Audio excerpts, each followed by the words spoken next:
Okay, this is a breakdown and overview of my Sig Sauer MPX. The accessories that I have on here, what I like about it, what I use this gun for. So we'll just start at the top. My suppressor is a Yankee Hill R9, a very affordable 9mm suppressor.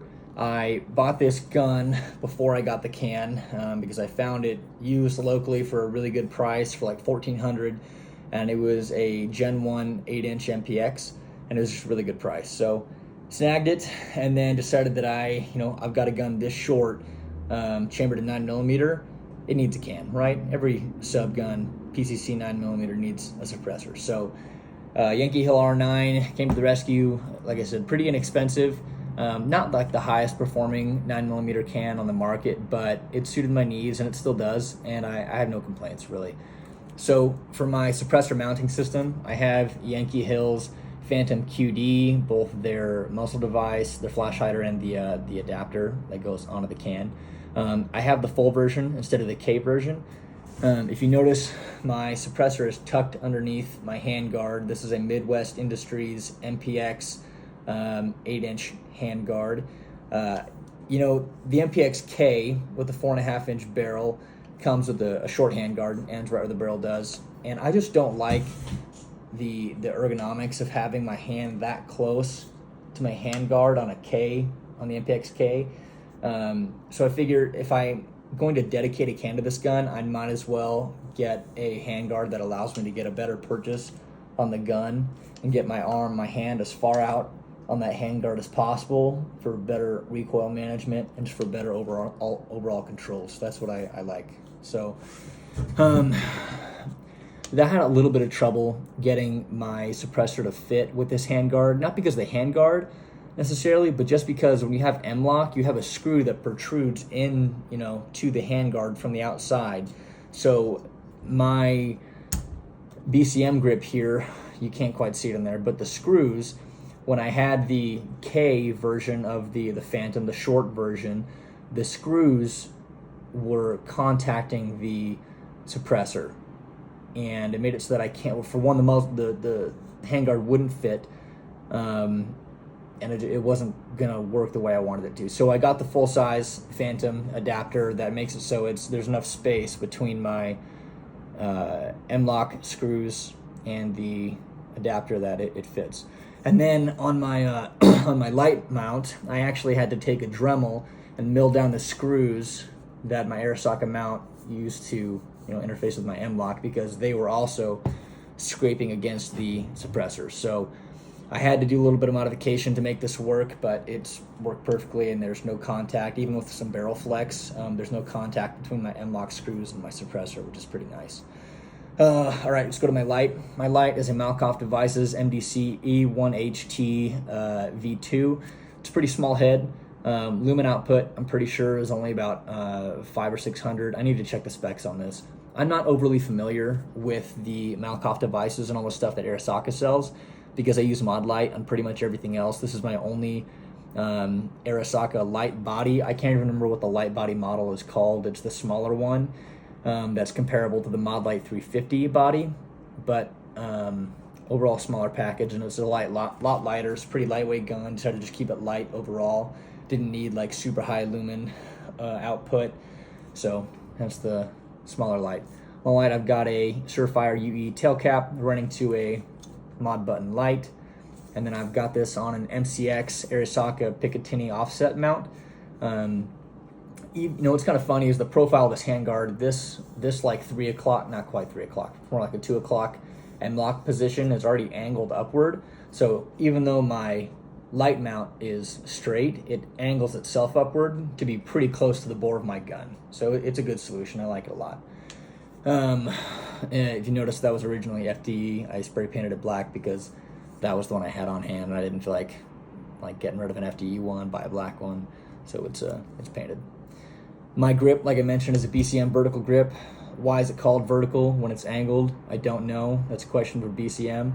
I know most people like to run this with the angle the opposite direction. I don't like that.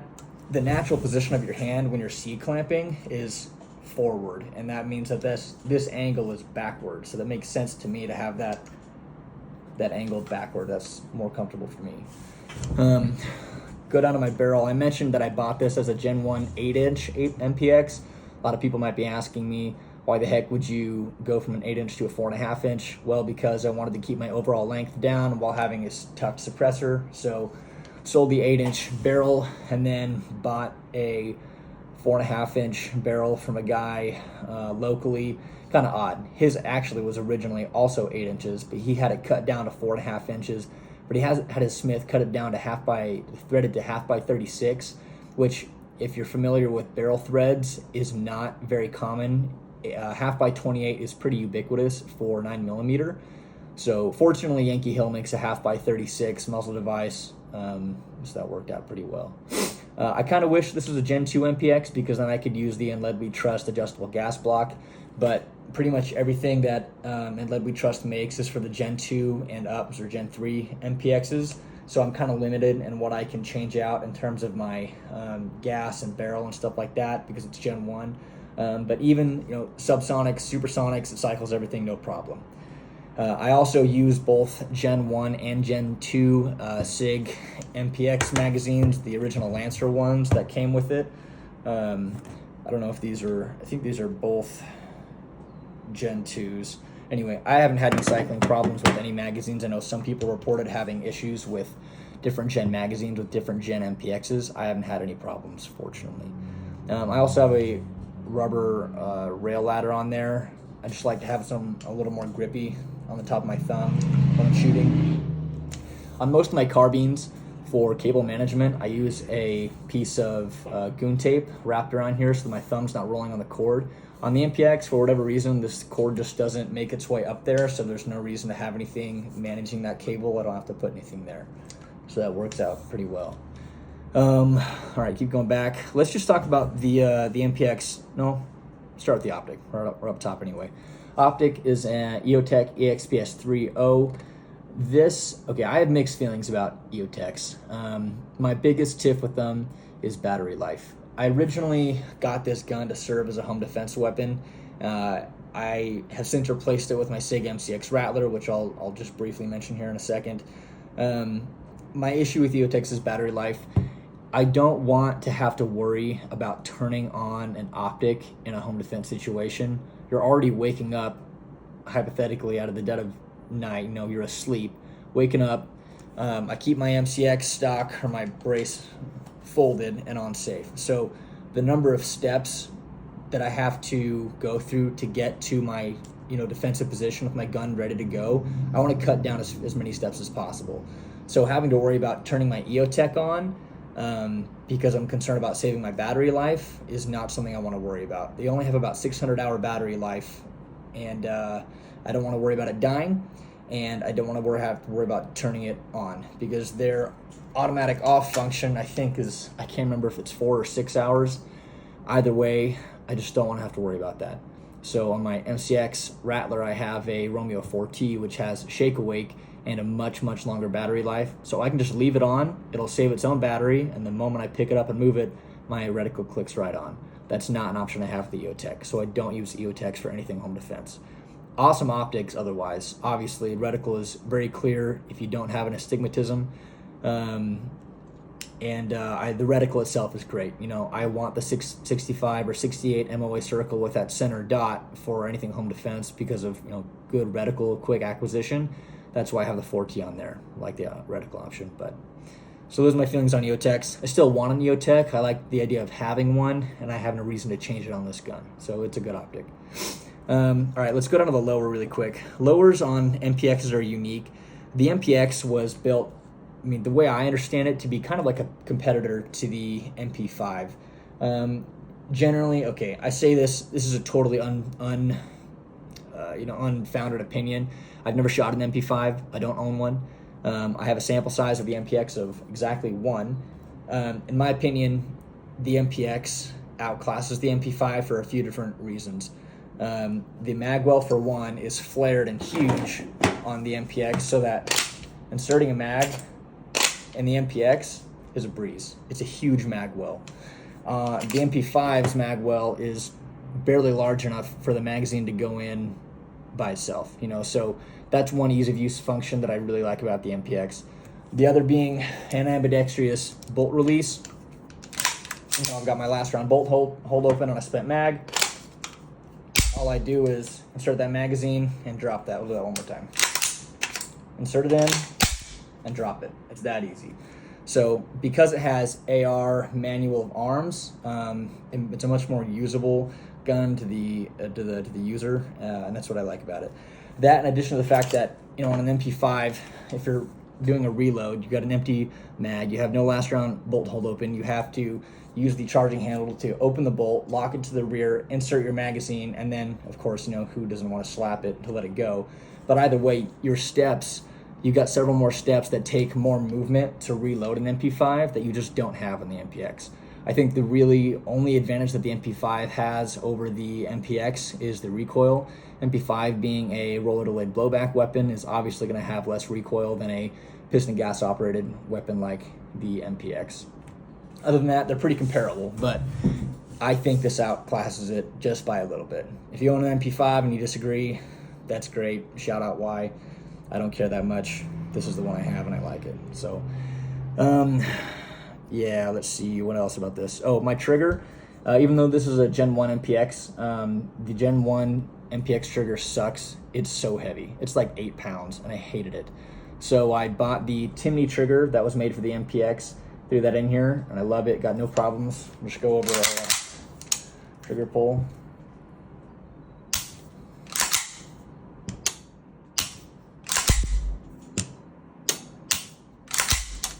Awesome trigger, very smooth, single stage. It's pretty nice. I'm not usually one for flat face triggers, but this one's pretty good, so I like it. Grip is just the original. It's actually the original MPX grip. Has the exact same ergonomics as the MCX grip, which, as I've stated before, is my favorite AR style grip next to the Ergo grip.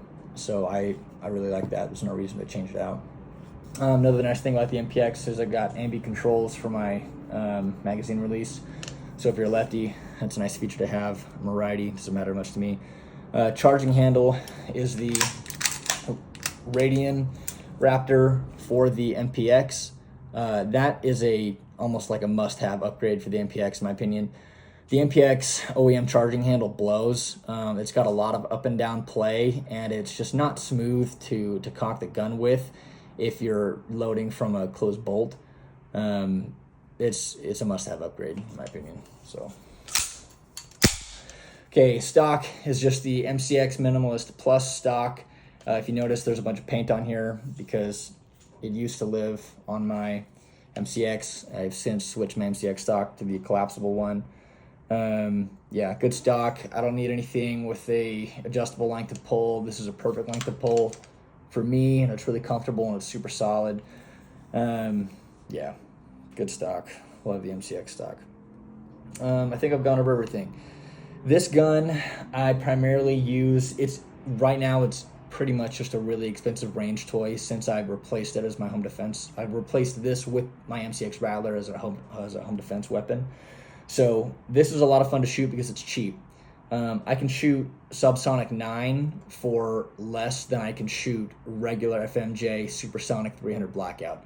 So shooting this is affordable and a lot of fun. It's a really good trainer gun for my MCX Rattler.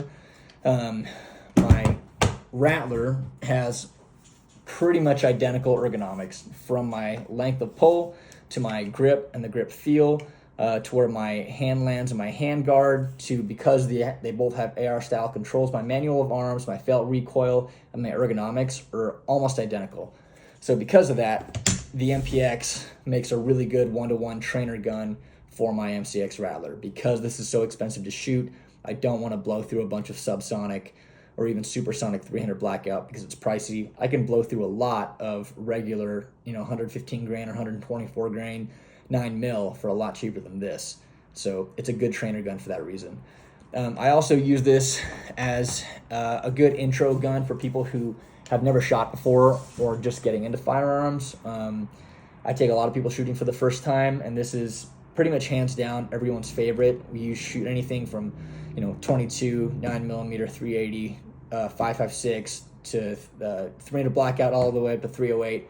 And everybody says, even over my 22s, that they prefer this MPX because it's comfortable, it's easy to use, and because it's suppressed, there's no concussion, it's quiet, and it's just a lot of fun to shoot. So it's great for introducing new shooters and people who might be kind of wary of firearms in general or afraid to shoot one. It's great for that. Yeah, I don't know if there's too much else to say about this. I like the gun a lot. Kind of unfortunate that it's become just an expensive range toy, but it is what it is, and it's a ton of fun to shoot. And I'm look forward to teaching lots of people in the future how to shoot with this gun. So if you can afford an MPX, I highly recommend it. There's a lot of other great PCCs in the market that I haven't necessarily shot, but I know have good reviews. You know, B&T makes like 1,000 different PCCs. If you want to get your hands on an MP5, they're a vibe. They're cool as hell, you know. So this is just a good time. If you're looking for a home defense option, if you have the money to spend on an MPX, but you're looking for a home defense gun, I would recommend an MCX Rattler over something like this. A rifle caliber will pretty much always outclass a pistol caliber. Even subsonic 300 black outclasses defensive 9mm by a long shot. So, yeah. MPX is just a beautiful gun overall. I love it. If you're wondering, I use the blue electrical tape to note that this is a magazine dedicated to subsonic range ammo. So, you know, just my 147 grain 9mm. By the way, I use pretty much exclusively for subs. I use Freedom Munitions Hush 147 grain 9mm. And then my MPX mags with red tape are to denote that they're defensive subsonic ammunition. So I have a few magazines with each color tape to let me know that, hey, don't grab this one and take it to the range. Well, the blue one, of course, so I'm going to shoot, you know, some quiet stuff without ear pro, but don't grab a red mag and take it to the range and accidentally shoot your expensive defensive ammo. So that's how I delineate the mags. I do the same thing for my Rattler 300 Blackout. Yeah, just a good way to manage my ammo and not shoot anything that I don't want to be shooting at the range. So, empty mag, by the way. Cool weapon. Highly recommend one if you're just looking for a cool range toy. It's a good time. That's all.